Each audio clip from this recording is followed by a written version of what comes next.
everyone, Tate here with IMS, and in this week's video, we're going to continue the series we started about 2 weeks ago, talking about how to work from home safely and securely. Just a kind of quick recap, we are discussing this because just the landscape of the work environment has changed. A lot more people have the option or are having to either work from home or work in a hybrid solution. So it's very important that us, the business owners, and the end users know how to work from home as safely as possible to keep both ourselves and our companies secure. So if you missed it, we'll do a quick recap. But the first episode, we talked about how to support and make your computer hardware secure. We also talked about how to do better password posture in our second episode. And then in this week's episode, we're going to talk about home network. But to do that quick recap, when we talked about computer safety, we talked about making sure your computer's up to date, had good solid antivirus on there. If you don't have multiple computers you're working with, have separate accounts on the computer, one for work, one for personal. Limit access to the computer, meaning if friends or loved ones are using your computer, make sure you're able to watch them on what they're doing, as well as have a separate account for them. And then finally, we talked about hardware updates, that most computers normally have a good longevity, about 5 years. And that's when I would say to start looking at to do a hardware upgrade. The second episode we talked about last week was passwords and how to have a better passwords posture. So we discussed on how to have a strong and unique password for every website and application. We recommended using a password vault so you can store those passwords securely and safely. And it makes it a lot easier to manage your passwords as you go. Again, the goal is to only ever have to remember 2 passwords in your life. One to log into your computer and one to log into that password manager. We talked about doing dark web scans and why that could be very important to see if other companies or services had a breach and your stuff might have been compromised, what you should be doing. Then we talked about multi-factor authentication and that we should turn it on everywhere we can as soon as we can. But in this week's topic, we're going to talk about the home network. And this is probably the more fun one for me because you get to buy something physically, you get to touch something, and you can potentially improve your current home network at your house. So home network, when we're talking about that, where you normally, how the system works is you have your internet provider. They normally give you a modem or a modem router combo that takes their internet line coming in, however that is, DSL, broadband, or fiber, takes that line coming into your home, translates it correctly into usable internet, and then that router normally then gives you Wi-Fi and also helps direct traffic in your home network as well as out to the internet. Now, why is it very important to have a good modem and router that is up to date? As time has come on, routers, just like computers, have updated and gotten more secure and with more features as well. Older modems and routers support older password protection policies and encryption on them that might be a lot easier to decrypt or break through. Some even older modem and routers had just what you would call a default password for that series of router.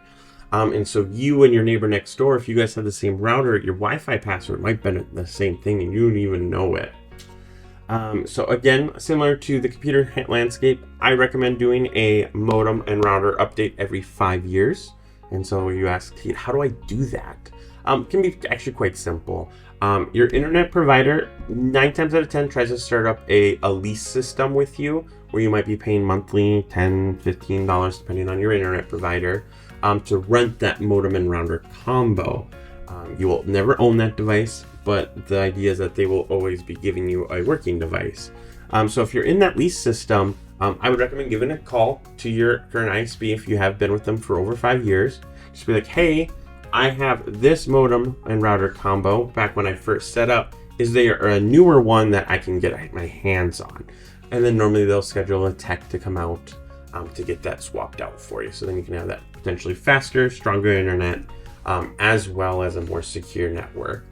If you don't want to go that route, and the route that I actually recommend is you can actually go to your local Best Buy, Walmart, or electronics store if you're overseas and purchase a modem router yourself. I would always recommend purchasing a modem as a single unit and then purchasing a router as a single unit.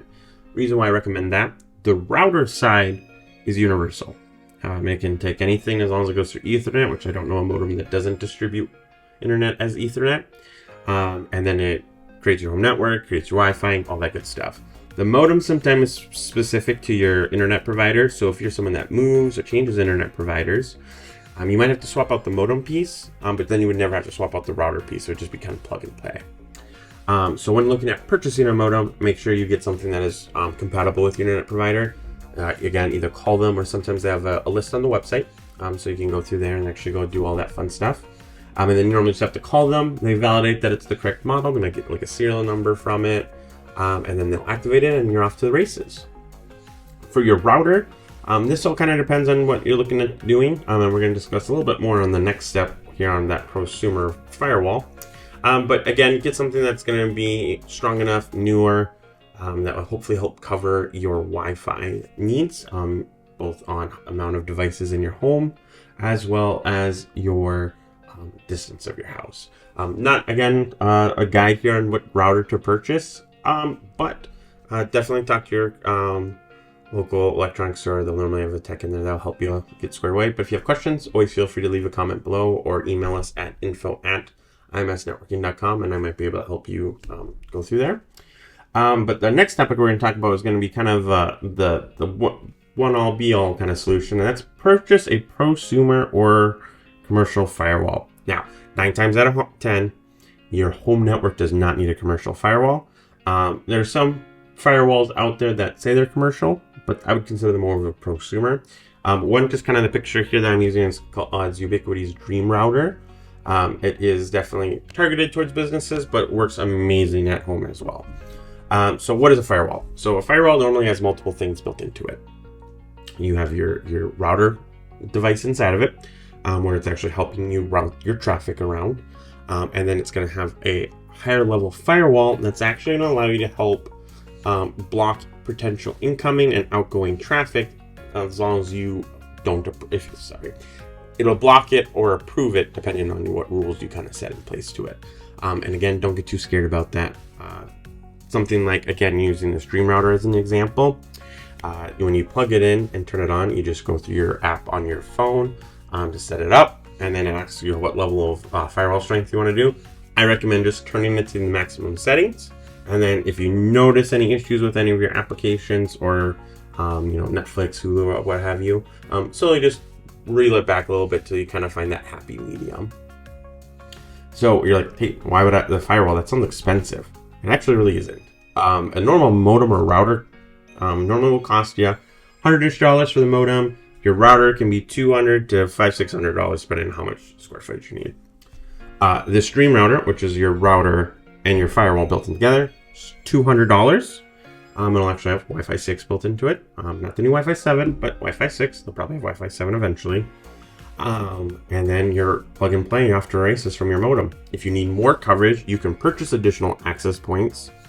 And it'll go into like a mesh mode, meaning that all the main internet traffic still goes to this router, and then it just kind of talks to the other access points to extend that Wi-Fi. And you can get a Wi-Fi 7 access point then for $150-200. So depending on how much range you need, you could have that same solution, roughly that same package. But again, the benefit of it is now you're going to have that firewall aspect, and it's going to be protecting it.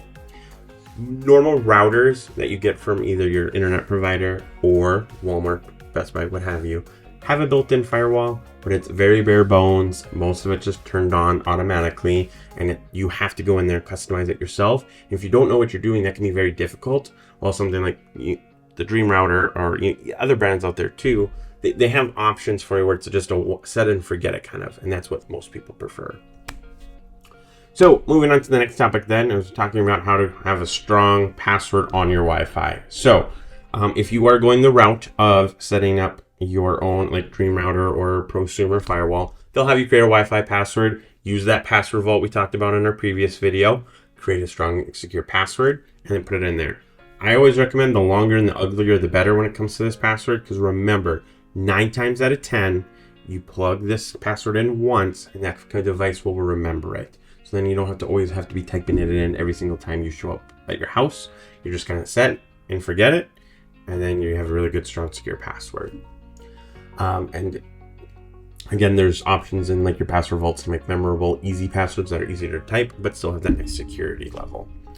If you are purchasing one from Walmart, Best Buy, or your internet provider, they will come with a default password on it. Some of the newer ones look like they're more secure, like it's just a random string. Just be very careful with keeping those because that is inventoried somewhere. And if that router company had some sort of breach, it's possible they grab that Wi-Fi. Now, how will they be able to figure out which one's which and how? Probably not, but I would again recommend to highly change it. Use your password manager and create a nice new secure password. And then finally, we're going to talk about having separate networks for both work and home activities. So this is sometimes very much easier to be done on that prosumer firewall because there's just a spot to create a new network and it'll walk you through the steps, hold your hand the whole way, and you go 1, 2, 3, and then you're all said and done. But having separate home and work networks, what that does for you is everything we have and own now connects to the internet. From our microwaves to our washer machines to your Googles, your Alexas, your security cameras, all these different devices, even your refrigerator, they all connect to it and they make our lives richer in a more easier way, but they're not necessarily the most secure devices.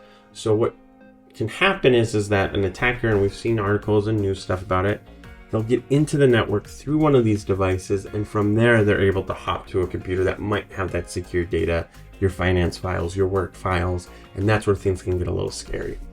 So what we recommend doing is having separate networks for all your activities. So it depends on how granular you want to get. You can have a work network, and you put when you're doing work things, you put your device onto the work network, work Wi-Fi. And then you do what you need to do. And then you can have your home network and then all your personal devices go on that one. That way, if something gets compromised on your personal side, it can't get through your work side. You can go even granular. So something that I did at my house is I had a home network. So that was for like me and my wife and all of our main devices that we use.